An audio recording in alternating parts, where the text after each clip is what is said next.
There are definitely benefits to having a clear and established framework for managing transitions in your class.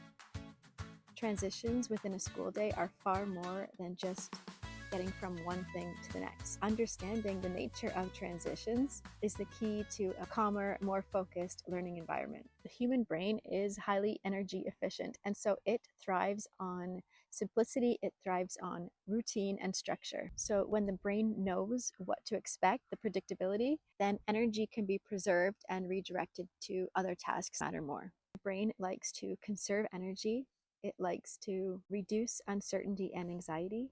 And by improving transitions within the school day, it also helps to improve learning because predictable routines offer repetition that's important for skill acquisition. Getting a framework for the transitions within your school day can be really beneficial because it will bring predictability. The framework will bring less stress and anxiety in reducing the uncertainty, and framework for the transitions in your school day can also help to improve learning. The routine itself offers a smoother passage from one thing to the next, thus opening the door in a more calm way for learning to happen. Transitions occur very frequently in a day and certainly within a school day. They are the in-between moments when your students are shifting from one time of the day to the next, one task to the next, one subject to the next, one location to the next, or even one state of mind to the next. The transition can be thought of as a sort of bridge taking students from one thing to the next. Entering the school upon arrival or after recess, from the main door to the hallway, switching from a noisy group activity to a quiet individual task, moving between subjects, lining up for recess or lunch, packing up at the end of the day, and even mental shifts, like from creative thinking to a critical problem-solving task. These are crucial periods within the school day that can either set your students up for success and smooth transitions and accessing learning tasks with ease, or disruptive moments. How they're handled is key. Transitions can be quite challenging for students, and oftentimes what I hear is that these are the times when there is the most disruption, there's the lack of focus, motivation wavers, and moods start to dip.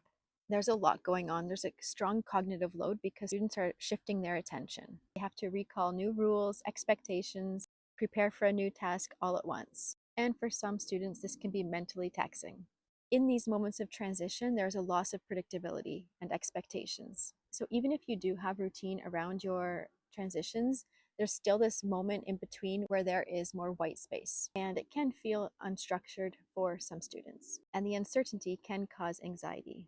Additionally, there's sensory overload. Oftentimes, the transition moments bring a lot of noise, movement, and proximity to others, which can be disturbing and overwhelming for sensitive students. Additionally, sometimes in these transition moments, students have to say goodbye to an activity that they really enjoyed, like recess, and transition to perhaps an activity that's less pleasant for them.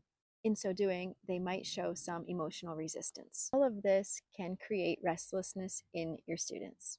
When the learners in your care are given clear, productive tasks, they are more able to direct their energy to that task rather than leaving enormous amounts of white space where they can fidget, be disruptive, or squirming. When students have a framework and a clear routine around transitions, restlessness dissipates because they have clear expectations of what's next. When students feel that the structure is loose, they feel it right away. And you'll notice some testing the limits to see where the boundaries are and where they can push a little bit and see what they can get away with.